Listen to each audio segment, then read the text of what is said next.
Hey everyone, and welcome back to the channel. How many of you stumbled out of bed this morning, eyes half closed, on a single-minded mission? A mission for that first, glorious cup of coffee.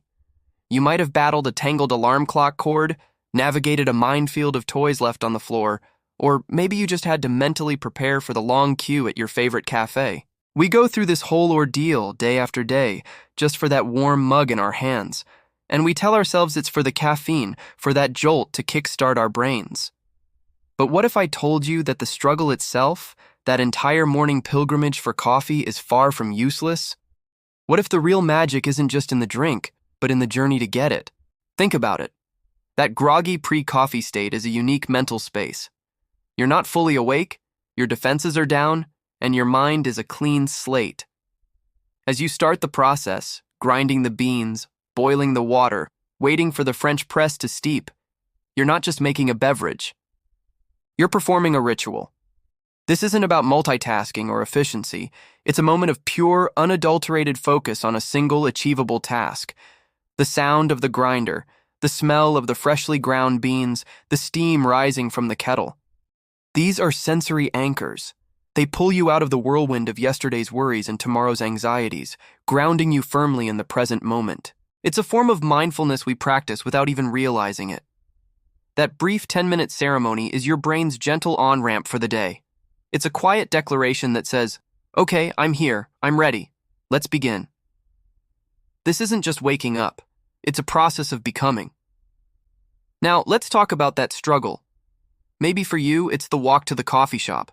You feel the morning air, see the same faces, maybe exchange a nod with a fellow coffee pilgrim. This small journey is a transition. It physically and mentally separates your place of rest from your place of work or action. It's a buffer zone. In that short walk, your brain starts to subconsciously plan. You might think about the first email you need to send, or an idea for a project might pop into your head. It's low-pressure thinking. You're not at work yet, so there's no expectation to perform. These are often the moments when our most creative and clearest thoughts emerge, precisely because we're not forcing them. The simple act of putting on your shoes, grabbing your keys, and stepping outside is a powerful signal to your mind and body that a new chapter of the day is starting. It's a deliberate act of starting, and that momentum is incredibly powerful. And the reward system we build is brilliant. The entire ritual culminates in that first sip. Ah, that perfect soul-warming moment. This isn't just about the caffeine hitting your bloodstream. It's about psychology. You've completed a task, you've overcome the small struggle of getting out of bed and making it happen, and now you are receiving your reward. This creates a positive feedback loop. Your brain learns that effort, even small, mundane effort, leads to a pleasurable outcome. This subconsciously trains you for the bigger challenges of the day. If you can successfully conquer the quest for coffee, you can conquer that daunting spreadsheet. You can handle that difficult conversation. The morning coffee run is a microdose of accomplishment. It sets a precedent for success for the rest of your day, proving to yourself first thing in the morning that you are capable and effective. Consider the alternative. Imagine if coffee just magically appeared on your bedside table the moment you woke up. Sure, it would be convenient, but you'd miss out on so much. You'd lose that gentle transition from sleep to wakefulness. You'd lose that meditative moment of preparation. You'd lose that small victory that sets the tone for your day. The inconvenience, the process, the struggle is where the real value lies. It forces us to be intentional. It carves out a small, non-negotiable slice of time just for us before the demands of the world come rushing in. It's a routine that provides structure in a world that can often feel chaotic. That consistency is comforting. It's a stable, predictable start to an unpredictable day. No matter what happened yesterday or what might happen later today, you know that your morning will begin with this familiar, grounding ritual. This concept extends beyond just coffee. It could be making tea, doing a 5-minute stretch, or writing one sentence in a journal. It's about having a catalyst ritual, an action that requires a little bit of effort but delivers a satisfying reward and signals the start of your productive day.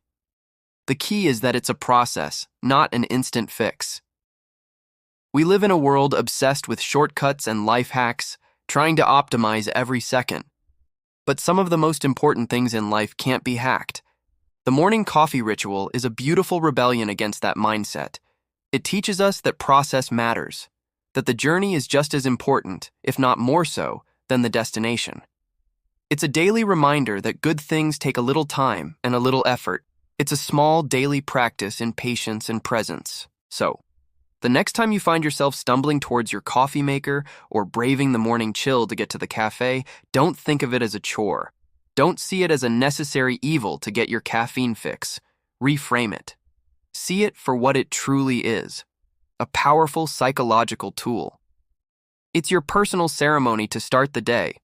It's a mindful moment of peace. It's a small victory that builds momentum. It's a transition that prepares your mind for greatness. That whole journey, from the moment your alarm goes off to that first, perfect sip, isn't useless at all. In fact, it might just be one of the most productive and important things you do all day. You're not just making coffee, you're making your day. Thank you so much for hanging out with me today and pondering the deeper meaning of our daily grind. If this resonated with you, I'd love it if you hit that like button and subscribe to the channel for more thoughts on finding the extraordinary in our ordinary lives. Drop a comment below and let me know what your morning ritual is. I'll see you in the next one.